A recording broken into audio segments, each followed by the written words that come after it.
নমস্কার বন্ধুরা, কেমন আছেন সবাই? আশা করি সবাই খুব ভালো আছেন। রোজকার মেনুতে আপনাদের অনেক অনেক স্বাগত জানিয়ে আজকের ভিডিওটি শুরু করছি। আমাদের বাঙালির কিন্তু আলুর প্রতি একটা আলাদাই টান আছে। আর আলু যদি পোস্ত দিয়ে ভাজা হয় তো বললে কথা নেই আর। তাই আজ আলু পোস্ত আমি ভাজা করে দেখাবো। আমি এখানে 3টে গোটা আলু নিয়েছি, ছাড়িয়ে নিয়েছি। এরপর আমি এগুলোকে এভাবে গোল গোল করে কেটে নিয়েছি। খুব বেশি পাতলা করব না, কেটে আমি ভালো করে ধুয়ে পরিষ্কার করে নিয়েছি।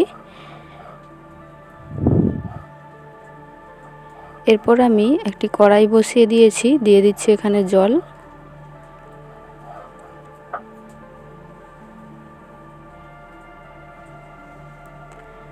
এরপর আমি এখানে কেটে রাখা আলুগুলো দিয়ে দিচ্ছি।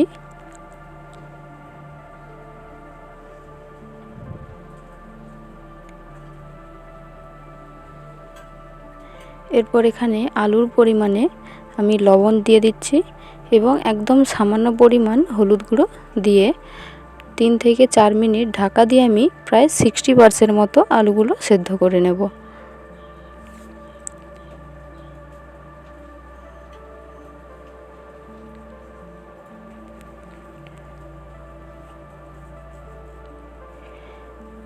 ঢাকনাটা খুলে দিয়ে আমি দেখুন এখানে আলুগুলো প্রায় 60% সেদ্ধ হয়ে গেছে। এখন আমি নামিয়ে জল ছেঁকে নেব আলু থেকে, খুব ভালো করে জলটা যেন ছাঁকা হয়। এরপর কড়াই ধুয়ে বসিয়ে দিয়েছি। কড়াই গরম হয়ে গেলে আমি দিয়ে দিচ্ছি এখানে সরষের তেল।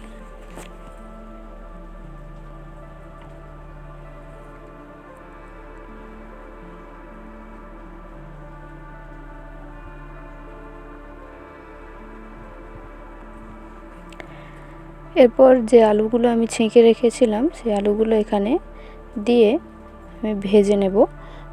আমি একসাথে সব আলুগুলো দিচ্ছি না, এতে সবগুলো ভেঙে যেতে পারে। আমি অর্ধেক এখানে প্রথমে ভাজা করে নিচ্ছি, আবার আরও একবার অর্ধেক ভাজা করে নেব। গ্যাসের আঁচটা কিন্তু একদম মিডিয়াম ফ্লেমে রাখতে হবে। এভাবে উল্টে পাল্টে আমি হালকা লাল করে আলুগুলো ভেজে নিচ্ছি। আর আলুগুলো এখানে যেহেতু 60% সেদ্ধ ছিল, ভাজা করতে করতে কিন্তু আলুগুলো খুব ভালোভাবেই সেদ্ধ হয়ে যাবে। নিরামিষের দিন কিন্তু এভাবে আলু ঝাল ঝাল একটু পোস্ত দিয়ে আলু ভাজা করলে কিন্তু খেতে খুবই ভালো লাগে। এভাবে দেখুন এখনও কিছুটা বাকি আছে, আমি এখানে ভেজে নিচ্ছি আরও কিছুক্ষণ। প্রায় ভাজা হয়ে গেছে, আমি এগুলো এখন তুলে নিচ্ছি। আর বাকি যে আলুগুলো আমি একইভাবে ভেজে নিচ্ছি।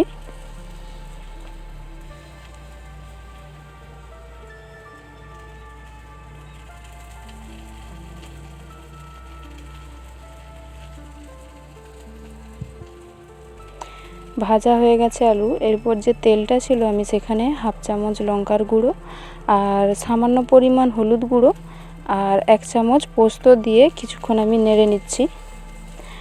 অবশ্য বেশিক্ষণ নাড়বো না, নইলে পোস্তটা তেতো লাগতে পারে। একদম সামান্য অল্প নেড়ে নিয়ে আমি এখানে ভেজে রাখা আলুগুলো দিয়ে দিচ্ছি। দিয়ে আরও কিছুক্ষণ আমি নেড়ে নেব। খুব সাবধানে নেড়ে নিতে হবে, নইলে আলুগুলো ভেঙে যেতে পারে।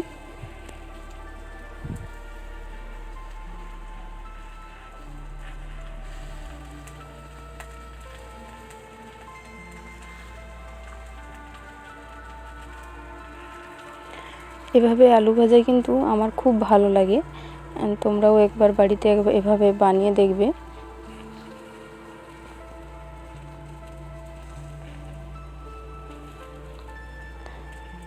দেখুন প্রায় ভাজা হয়ে গেছে, আমি এখন তুলে নিচ্ছি। দেখুন দেখতে কতটা সুন্দর হয়েছে এবং খেতেও কিন্তু দারুণ স্বাদের হয়। তোমরা অবশ্যই একবার বাড়িতে ট্রাই করে দেখো।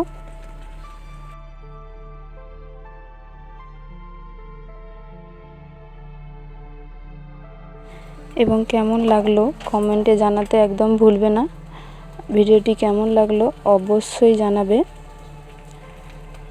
ভালো লাগলে একটি লাইক করে চ্যানেলটি সাবস্ক্রাইব করে পাশে থাকা বেল আইকনটি অন করে দেবে এবং প্রচুর পরিমাণে ভিডিওটি শেয়ার করে দিও। সবাই ভালো থাকবে, সুস্থ থাকবে। দেখা হবে পরের একটি ভিডিওতে।